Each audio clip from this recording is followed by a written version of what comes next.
कुणाला जास्त लोकांना घेऊन येता आलं नाही। त्यांची इच्छा होती की परळीतच कार्यक्रम मोठा घेऊ।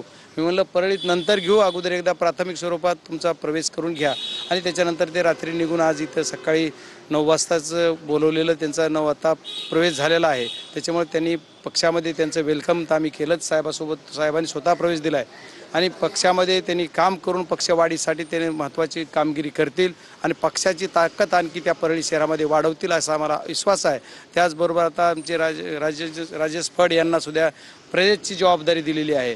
आमच्या आज महिलांच्या अध्यक्षसुद्धा बागवानताईंना महिलांच्या जिल्हा अध्यक्षसुद्धा केलेले आहेत। असे 2-3 विषय घेऊन आज साहेबांकडे मी होतो आणि साहेबांच्या परवानगीनं जिल्हाध्यक्ष असतील, आमचे तिथल्यांच्या पद्धतीने इथे प्रदेशाध्यक्ष असतील आणि आदरणीय सुप्रियाताई यांच्या सर्वांच्या मान्यतेनं ही आज प्रवेशही झालेला आहे आणि नियुक्त्याही झालेल्या आहेत। त्याच्यामुळे मी पक्षाचे आभार मानणार आहे की पक्षानं या दोन्ही गोष्टी यांना प्रवेशही दिला आणि या दोघांना नियुक्ती पण दिलेली आहे। यंदा गड तुम्ही राखणार का परळी नगर परिषदेचा? कारण की तुमच्याबरोबर आता माजी नगराध्यक्ष सुद्धा आहेत, ताकद खूप जास्त आहे त्या। नाही, मला कुणाची किती ताकद आहे ह्याचं दूध का दुधावर पाणी का पाणी आता कळेल।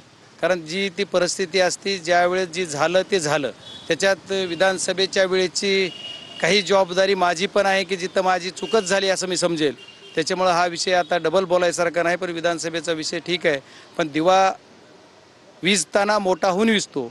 त्याच्यामुळे ही जी त्यांचा झालेला एवढा मोठा विजय तुम्हाला दिसतोय ते तुम्हाला आता कळेल की काय होणार आहे। चेहरा आपला ठरलाय का नगराध्यक्ष पदाचा? नाही, नगराध्यक्ष जे पक्ष आदेश देईल त्याच्याप्रमाणे नगराध्यक्षाचा चेहरा ठरेल। आता भरपूर जण आमचे पहिले पक्षातले सर्व कार्यकर्ते पण बसून बैठका घेत आहेत, सर्व नियोजन करतायत। ते सर्वांना विश्वासात घेऊन सर्व पक्षाची सर्व कार्यकर्ते सर्व फळी यांना सर्वांना विश्वासात घेऊन तो निर्णय घेतला जाईल।